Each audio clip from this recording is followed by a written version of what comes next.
Nifty অ্যানালিসিসে আপনাকে স্বাগত জানাই। নিফটির আমরা ফাইনাল ক্লোজিং আজকে যেটা পেয়েছি সেটা হচ্ছে 23,486।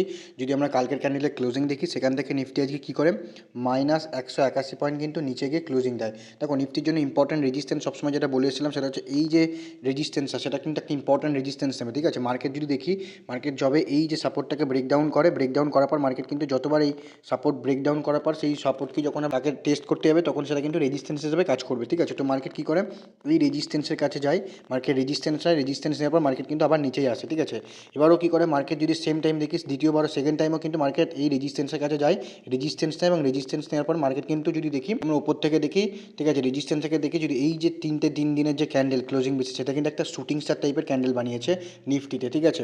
তো দেখো নিফটির জন্য এখন ইম্পর্টেন্ট রেজিস্ট্যান্স সবসময় যেটা ছিল সেটা হচ্ছে এই যে জোনটা একটা ইম্পর্টেন্ট রেজিস্ট্যান্স ছিল যেটা হচ্ছে 23,833, যেটা আগেও বলে এসেছি কন্টিনিউয়াসলি যে 23,833 হচ্ছে ইম্পর্টেন্ট ক্লোজিং বেসিস একটা ইম্পর্টেন্ট রেজিস্ট্যান্স। যদি মার্কেট এর উপরে ব্রেকআউট করে তো দেন নেক্সট যে রেজিস্ট্যান্স বেরিয়ে আসবে সেটা বলেছিলাম হচ্ছে যে 24,050, ঠিক আছে। তো মার্কেট কী করে, তো এটা পরের কথা, মার্কেট এখানে ব্রেকআউট করতে পারিনি, তো মার্কেট এখানে রেজিস্ট্যান্স নেয়, রেজিস্ট্যান্স নিয়ে কিন্তু মার্কেট কী করে লাস্ট যদি আমরা দুদিনের ক্যান্ডেল দেখি তার নিচে কিন্তু এসে ক্লোজিং দিয়েছে আজকে। তো নিফটির জন্য এখন ইম্পর্টেন্ট সাপোর্ট বেরিয়ে আসবে ক্লোজিং বেসিসে, সেটা হচ্ছে এই যে জোনটা একটা ইম্পর্টেন্ট একটা সাপোর্ট হিসেবে কাজ করবে ক্লোজিং বেসিসে, ঠিক আছে, যেটা হচ্ছে 23,355 একটা ইম্পর্টেন্ট সাপোর্ট হিসেবে কাজ করবে। যদি এটা এই যে সাপোর্টটা রয়েছে যদি এর নিচে ব্রেকডাউন করে ক্লোজিং বেসিসে, যদি এর নিচে যদি ব্রেকডাউন করে তো নেক্সট যে সাপোর্ট বেরিয়ে আসবে সেটা হচ্ছে এই যে সাপোর্ট জোনটা, ঠিক আছে। নেক্সট যে সাপোর্ট বেরিয়ে আসবে সেটা হচ্ছে এই যে জোনটা একটা ইম্পর্টেন্ট সাপোর্ট হিসেবে কাজ করবে, যেটা হচ্ছে 23,055। এগুলো কিন্তু ক্লোজিং বেসিসে ইম্পর্টেন্ট সাপোর্ট। দেখো মার্কেট যদি দেখি লাস্ট দুদিনের ক্যান্ডেলের যে ক্লোজিং সেই ক্লোজিংয়ের নিচে গিয়ে কিন্তু ক্লোজিং দিয়েছে আজকে। তো মার্কেট যদি কালকে, যেহেতু কালকে এক্সপায়ারি রয়েছে, কালকে ব্যাঙ্ক নিফটি এটা এক্সপায়ারি রয়েছে, মান্থলি এক্সপায়ারি রয়েছে, মার্কেট কিন্তু কালকে কিন্তু মার্কেট সাইডওয়েজও হতে পারে বা প্রিমিয়াম কিন্তু দিকেও করতে পারে। তো ভালো করে মার্কেটকে চার্টকে দেখো, চার্ট কী করতে চাই, দেন সেই অনুযায়ী কিন্তু তুমি তোমার ট্রেডিং সেট আপ অ্যাক্টিভ হয় তবেই তুমি তোমার ট্রেড করতে পারো, ঠিক আছে। তো দেখো মার্কেট কী করে এই রেজিস্ট্যান্সের নেয়, রেজিস্ট্যান্স নেওয়ার পর মার্কেট কিন্তু এই যে দুদিনের ক্লোজিং ছিল সেই ক্লোজিংয়ের নিচে এসেই ক্লোজিং দিয়েছে, ঠিক আছে। তো মার্কেটের জন্য এখন ইম্পর্টেন্ট সাপোর্ট সেটা হচ্ছে 23,355। এই যে সাপোর্টটা বললাম একটা ইম্পর্টেন্ট সাপোর্ট ক্লোজিং বেসিসে, যদি মার্কেট কাল এর নিচে কন্টিনিউয়াসলি ট্রেড করতে থাকে 23,355, তাহলে নেক্সট যে সাপোর্ট বেরিয়ে আসতে পারে সেটা হচ্ছে 23,055, এই যে সাপোর্টটা, ঠিক আছে। যদি এটা এর নিচে যদি ট্রেড করতে থাকে 23,055 নিচে যদি ট্রেড করতে থাকে তো দেন নেক্সট যে সাপোর্ট বেরিয়ে আসবে সেটা হচ্ছে এই যে জোনটা একটা ইম্পর্টেন্ট সাপোর্ট জোন হিসেবে কাজ করবে, যেটা হচ্ছে 22,888, ঠিক আছে। এই সাপোর্টটা কিন্তু নিফটিটায় কাজ করবে যদি এই যে বললাম এই কন্ডিশনগুলো যদি মার্কেট ফলো করে তো দেন নেক্সট সাপোর্ট যেগুলো বললাম সেই সাপোর্টের কাছে কিন্তু মার্কেট আসতে পারে, ঠিক আছে। তো নিফটির জন্য ইম্পর্টেন্ট রেজিস্ট্যান্স কী রয়েছে, দেখো নিফটির জন্য ইম্পর্টেন্ট রেজিস্ট্যান্স রয়েছে সেটা হচ্ছে এই যে জোনটা, ঠিক আছে, 23,833।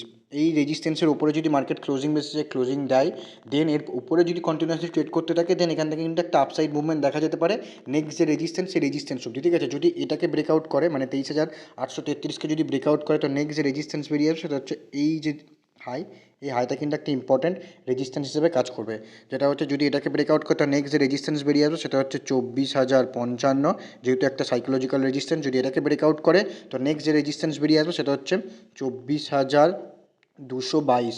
দেখো ক্লোজিং বেসিসে যদি 24,222-এর উপর কন্টিনিউয়াসলি ট্রেড করতে থাকে তো মার্কেট কিন্তু এখান থেকে বুলিশ মোডে যেতে পারে, ঠিক আছে। তো যতক্ষণ না মার্কেট 24,222-এর উপরে ব্রেকআউট করছে ততদিন কিন্তু মার্কেট এভাবে ট্র্যাপও করতে পারে, মার্কেট কিন্তু এরকমভাবেই চলতে পারে, ঠিক আছে। রেজিস্ট্যান্সকে ব্রেকআউট করতে দাও দেন সেই যদি রেজিস্ট্যান্সগুলো বললাম সেই রেজিস্ট্যান্সের কাছে মার্কেট যেতে পারে, ঠিক আছে। এখন যে কন্ডিশন হচ্ছে যদি মার্কেট কাল কী করে এই যে সাপোর্ট জোনটা রয়েছে এই সাপোর্ট জোনের কাছে এসে দেখা গেলো মার্কেট গ্যাপ ডাউন ওপেন হলো, গ্যাপ ডাউন ওপেন হওয়ার পর মার্কেট এই সাপোর্ট জোনের এখানে সাপোর্ট নিয়ে কিন্তু সারাদিন কিন্তু প্রিমিয়াম দিকে করতে পারে যেহেতু কালকে এক্সপায়ারি রয়েছে, ঠিক আছে। সবসময় যেটা বলি যে সাপোর্ট বা রেজিস্ট্যান্সের কাছে কী ধরনের ক্যান্ডেল বানাচ্ছে সবসময় সেটাকে ফলো করো, ঠিক আছে। দেখো মার্কেট এই যে রেজিস্ট্যান্সটা ছিল, ঠিক আছে, এই রেজিস্ট্যান্সের কাছে যদি তোমরা দেখো এই যে ক্যান্ডেলটা, এই ক্যান্ডেলের যদি আমরা রেড ক্যান্ডেলটা দেখি পুরো কিন্তু একটা স্ট্রং রেড ক্যান্ডেল, ঠিক আছে। যদি আমরা রেড ক্যান্ডেলটাকে দেখি এর কিন্তু যে উইক সেটা কিন্তু নেই বললেই চলে, ঠিক আছে। এই রেড ক্যান্ডেল কিন্তু উইক নেই বললেই চলে, পুরো একদম স্ট্রং সেলার্স ক্যান্ডেল, ঠিক আছে। তো এখান থেকে কিন্তু একটা বোঝা যায় যে মার্কেটের নেক্সট মুভ কী হতে পারে যদি পরের দিন তার নিচে যদি কন্টিনিউয়াসলি ট্রেড করতে থাকে বা তারপরে যদি ক্লোজিং বেসিসে তার নিচে যদি ট্রেড করে, ঠিক আছে। তো মার্কেট কিন্তু দেখো এখানে যে এই যে সাপোর্ট এটা একটা স্ট্রং সেলার ক্যান্ডেল হয়, এখানে এর নিচে কী করে পরের দিন এর নিচে কন্টিনিউয়াসলি ট্রেড করে এবং এর নিচে সেই ক্লোজিং দেয় তো দেন এখান থেকে কিন্তু একটা ডাউন সাইড মুভমেন্ট দেখা যায়। কোথায় আসে এই যে সাপোর্টটা, ঠিক আছে। দেখো সাপোর্টের কাছে সবসময় সে বলি মার্কেটকে কনসোলেট করতে দাও, সাপোর্ট থেকে যে মার্কেট সবসময় রিভার্স নেবে তারও কোনো মানে নেই, ঠিক আছে। কখনো সাপোর্টকেও ব্রেকডাউনও করতে পারে, ঠিক আছে। আছে। তো এই সাপোর্টের কাছে এসে সাপোর্টকে ব্রেকডাউন করে দেন সাপোর্ট থেকে কিন্তু একটা ডাউন সাইড মুভমেন্ট দেখা যায়। মঙ্গলবার দিনে যদি আমরা ক্যান্ডেল দেখি, এই যে রেজিস্ট্যান্সের গোড়ায় কিন্তু একটা ডোজি টাইপের ক্যান্ডেল বানিয়েছে, ঠিক আছে। যদি আমরা ডোজি ক্যান্ডেলটাকে দেখি, ওপর থেকে উইক এবং নিচ থেকে কিন্তু উইক প্রায় সমান কাছাকাছি সমান সমান, ঠিক আছে। ওপর থেকেও যে পয়েন্ট কম বেশি নিচে এসে ক্লোজ দিয়েছে, তেমনই ওপর নিচ থেকেও তেমনই কম বেশি ওপরে গিয়ে ক্লোজিং দিয়েছে, ঠিক আছে, সেম পয়েন্ট। তো মার্কেট কী করে, এই যে ক্যান্ডেল যে ক্লোজিং ছিল সেই ক্যান্ডেলের কেন রেজিস্ট্যান্স এবং রেজিস্ট্যান্স নেওয়ার পর কী করে মার্কেট কালকের দিন, মানে যে এই যে ক্যান্ডেলটা বানিয়েছে রেজিস্ট্যান্সে করে তার পরের নিচে এসে কিন্তু ক্লোজিং দিয়েছে, ঠিক আছে। এবং ক্লোজিং দিয়েছে কি, প্রিভিয়াস যে দুদিনের ক্যান্ডেল ছিল সেই দুদিনের ক্যান্ডেলকে কিন্তু ব্রেকডাউন করেছে, মানে নিচে এসে ক্লোজিং দিয়েছে। তো এখান থেকে বোঝা যাচ্ছে মার্কেট কিন্তু একটা স্ট্রং রেজিস্ট্যান্স নিয়েছে, ঠিক আছে। আর এখানে যদি এটা এই প্যাটার্নটাকে যদি ফলো করি আমরা, ক্যান্ডেলের শুটিং স্টার টাইপের ক্যান্ডেল বানিয়েছে। তো মার্কেট যদি এই ট্রেন্ডকে কন্টিনিউয়াসলি ফলো করে, মানে শুটিং স্টারকে যদি ফলো করে মার্কেট, এই যে প্যাটার্নটা বানিয়েছে এটাকে যদি ফলো করে, তো মার্কেট কী করবে, মার্কেটের যে সাপোর্টগুলো বললাম সেই সাপোর্টের কাছে কিন্তু মার্কেট আসতে পারে, ঠিক আছে, যদি এটাকে ফলো করে। আদারওয়াইজ না হলে মার্কেট এখানে সাইডওয়েজ হয়ে যেতে পারে। মার্কেট সাইডওয়েজ হয়ে গিয়ে দেখা গেলো এটা যেহেতু রেজিস্ট্যান্স, তো মার্কেট এখানে রেজিস্ট্যান্সের কাছে সাইডওয়েজ হয়ে গিয়ে মার্কেট এই রেজিস্ট্যান্সকেও ব্রেকআউট করতে পারে। তো পসিবল কিন্তু দুটোই আছে, মার্কেট এই মর্নিং স্টারকে ফলো করতে পারে, অথবা এই যে সাপোর্ট রয়েছে সাপোর্টের এখানে মার্কেট কন্টিনিউয়াসলি সাইডওয়েজ হয়ে 3-4 দিন সময় কাটানোর পর মার্কেট কিন্তু ব্রেকআউটও করতে পারে। দেখো, যেটা আগেও বলেছিলাম যে মার্কেট যদি আমরা এখান থেকে দেখি একটা ওয়ান ওয়ে মুভমেন্ট দেয়, ঠিক আছে। তো সবসময় বলি যে যখনই মার্কেট এইখান থেকে যদি আমরা দেখি 22,000 থেকে মার্কেট কোথায় আছে, 24,000, প্রায় কম বেশি 23,800, মানে 24,000, মানে 2,000 পয়েন্ট কিন্তু মুভমেন্ট দিয়েছে একভাবে। মার্কেট যখনই এরকমভাবে টানা একভাবে মুভমেন্ট দিতে আসবে, তো মার্কেট তো কোনো না কোনো জায়গায় এসে রেজিস্ট্যান্স নেবে, ঠিক আছে। তো মার্কেট যদি আমরা দেখি এইখানে যখন ব্রেকআউট করে, এই জোনটাকে যখন ব্রেকআউট করে, এই ব্রেকআউট করার পর থেকে কিন্তু মার্কেট একবারও কিন্তু মানে কনসোলেট করিনি, মার্কেট কিন্তু টানা একভাবে ওয়ান ওয়ে মুভমেন্ট দিতে দিতে এসছে, ঠিক আছে।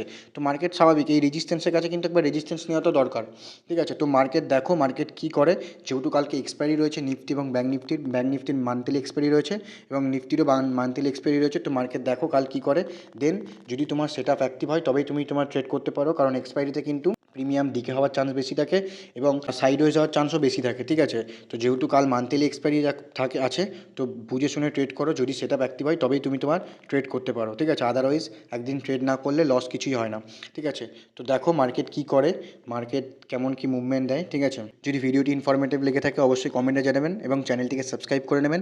দেখা হচ্ছে পরের ভিডিওতে, ততক্ষণ ভালো থাকবেন, সুস্থ থাকবেন।